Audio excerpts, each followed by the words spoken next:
بسم اللہ الرحمن الرحیم۔ 18ویں گریڈ کی آفیسر لڑکی کی شادی ایک معمولی کلرک سے ہو گئی۔ خاتون ہر وقت اپنے شوہر پر روب ڈالتی اور اسے کلرک ہونے کا طعنہ دیتی۔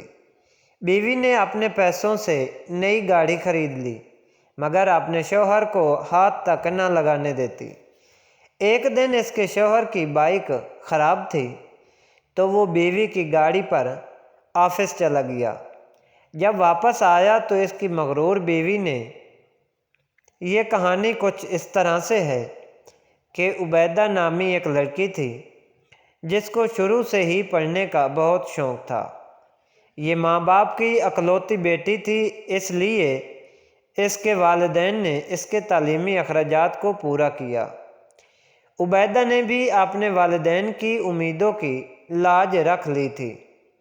عبیدہ نے ہر کلاس میں اول پوزیشن حاصل کی۔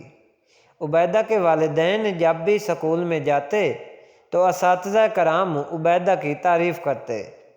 عبیدہ نے جب میٹرک کا امتحان پاس کیا تو اس کے گھر والوں نے اس کو کہا کہ اب پڑھائی کی آپ بس کرو، اب آپ کی شادی کا انتظام کرتے ہیں، لیکن عبیدہ نے شادی کرنے سے انکار کر دیا۔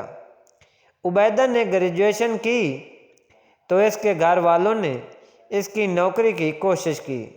2 سال بعد 18ویں گریڈ کی جابز آئیں تو عبیدہ نے اپلائی کیا۔ عبیدہ کی خوش قسمتی یہ تھی کہ اس کی 18ویں گریڈ کی نوکری مل گئی تھی۔ عبیدہ کی شادی بڑی فیملی میں ہوئی تھی۔ اس کے ہسبینڈ بھی ایک گورنمنٹ جاب ہولڈر تھے۔ ہیلتھ ڈپارٹمنٹ میں وہ جاب کرتے تھے، ایک کلرک کے طور پر۔ عبیدہ کی پہلی اولاد بیٹا تھا۔ بیٹے کی پیدائش تک ہم جوائنٹ فیملی میں رہے اور اچھا وقت گزرا۔ اب میں ویسے جھوٹ کیوں بولوں کہ جوائنٹ فیملی میں مجھے کوئی مسئلہ نہیں تھا، وہ بہت اچھے تھے، مگر مجھے جوائنٹ فیملی میں رہنے کا دل نہیں کرتا تھا۔ میں نے اپنے ہسبینڈ سے کہا کہ ہم اپنا گھر بناتے ہیں، ہم دونوں کی سیلری اتنی تو ہے کہ ہم 1 سال میں اپنا گھر بنا ہی لیں گے، اور گاڑی بیچنی پڑے تو بیچ کر پہلے گھر بناتے ہیں، پھر گاڑی لے لیں گے۔ وہ اس بات پر تیار ہو گئے۔ میرے پاس جو پیسے تھے میں نے پلاٹ لے لیا اور ویسے ہی ہم نے 1 سال کے اندر دونوں نے مل کر اپنا گھر بنا لیا۔ میری سیلری میرے ہسبینڈ سے زیادہ تھی۔ گھر بن گیا، ہم الگ ہو گئے۔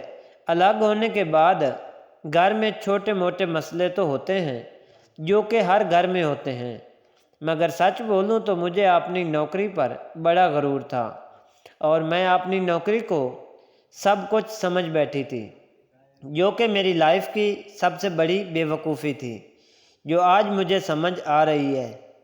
ایاز جب آفس جاتا تو اس کے بعد واپس گھر آنے کی بجائے اپنے ماں باپ کے پاس چلا جاتا، ان کے ساتھ کچھ وقت گزارتا۔ اس کے باپ کا علاج جاری تھا اور دوائیاں وغیرہ وہ اپنے ہاتھوں سے ہی دیتا تھا۔ شام کے وقت بھی وہ اپنے ماں باپ کے پاس جاتا۔ مجھے یہ چیز بہت عجیب لگتی اور دل ہی دل میں مجھے غصہ بھی آتا تھا۔